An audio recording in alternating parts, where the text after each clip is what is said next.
Conferenza Pictures. Vi ricordo due cose: il film uscirà il 28 ottobre, qui vedremo Johnny English, La Rinascita, in caso non l'aveste letto in tutte le scritte che ci circondano.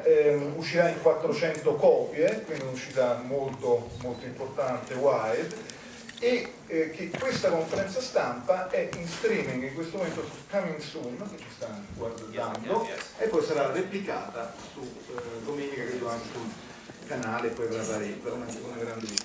Allora io volevo partire da, questo è un film molto molto divertente, ma se nel primo film c'era James Bond, questa volta c'è Jason Bourne come protagonista, quanto l'ha divertita a prendere in giro questo nuovo modo di concepire gli agenti segreti?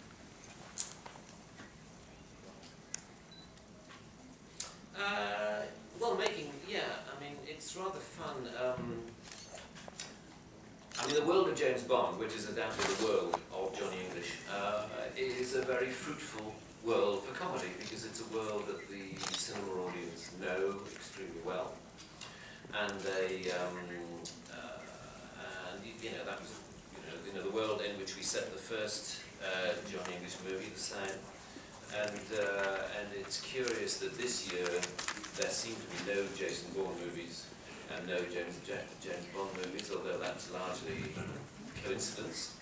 But it's quite good for us, or at least I'm told it's quite good for us, that the espionage landscape is relatively empty. Are you translating at the same time, by the way? Are you going to... Sì, penso che avete le cuffie, vero? Okay. Quindi perfetto, è in simultaneo, certo. Okay, so do you want me to stop? No. Okay,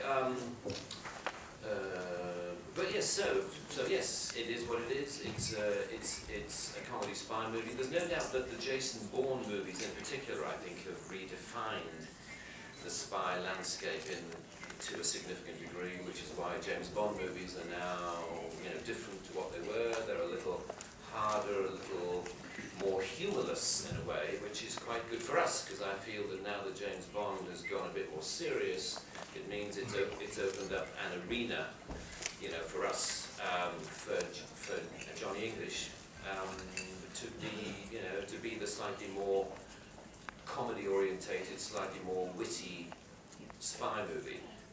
In many ways, I feel that particularly this new Johnny English movie, on which we've spent more money, it's a bit bigger and more glamorous. And I think it's more like a James Bond movie from 10 or 15 years ago.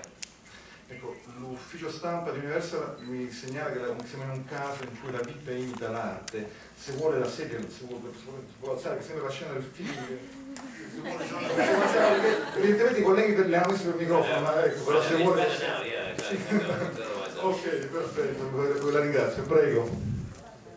C'è un microfono? Sì, adesso arriverà, sta arrivando, non penso che non lo stiamo conservando. Prego, alla signora vestita di rosso, qui in prima fila, che lavora per la radio svizzera anche, quindi suppongo che ci sia una domanda relativa a una battuta legata a perché morire tra gli svizzeri. No. So che è già stato a Zurigo, quindi non c'è nessun problema. You have been in Zurich already. Yes. Quello che volevo chiedere era un'altra cosa.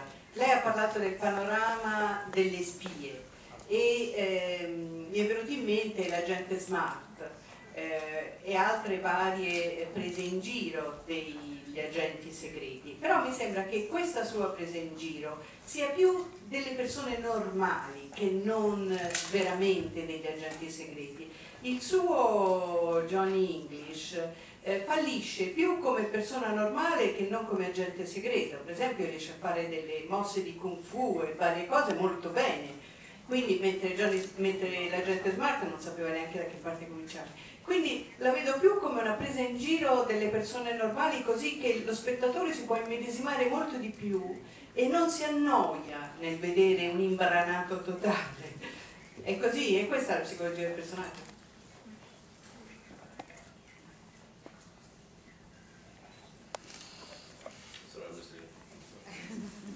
Okay, yeah, I hope I'm interpreting the translation correctly.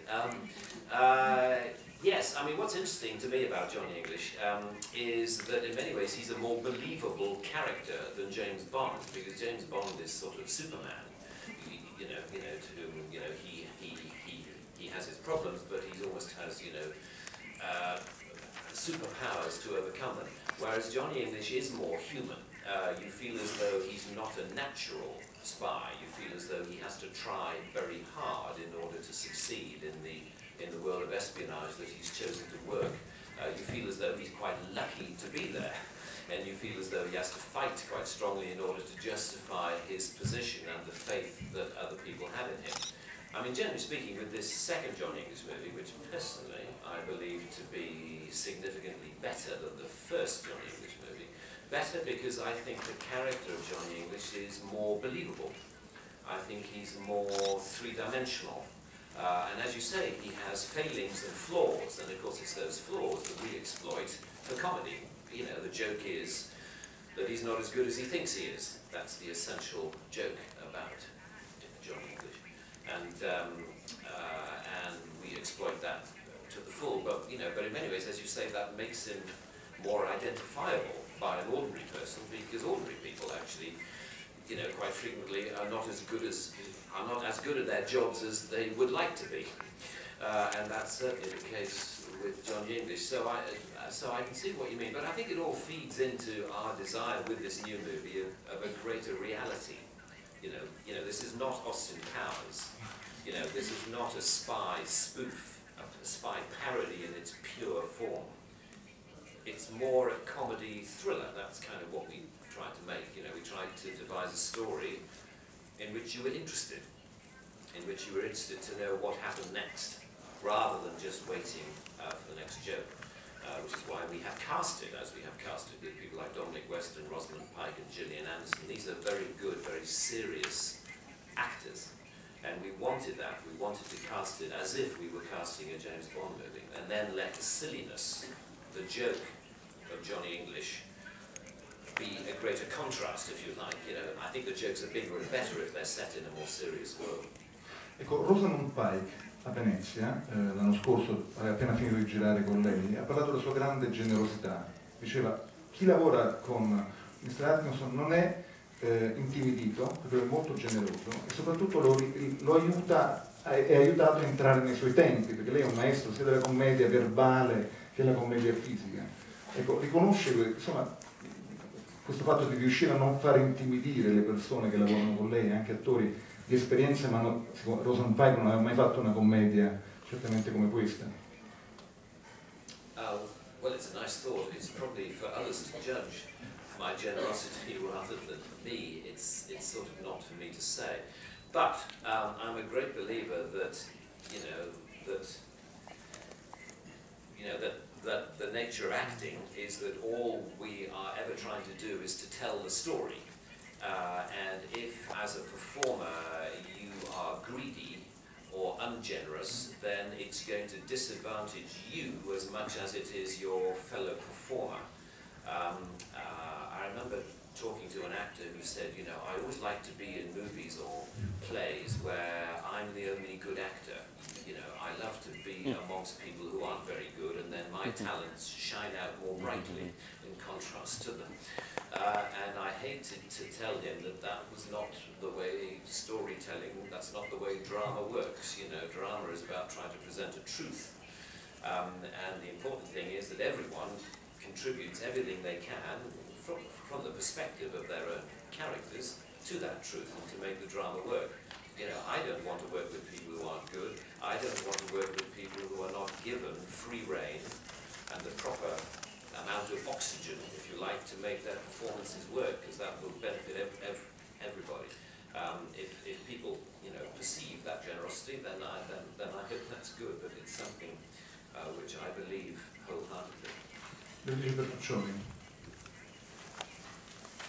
Sì, volevo chiederle se lei è stato, è un ammiratore dei film di James Bond, e in particolare di quali, non so, di quelli con classici, primi con Sean Connery oppure Roger Moore.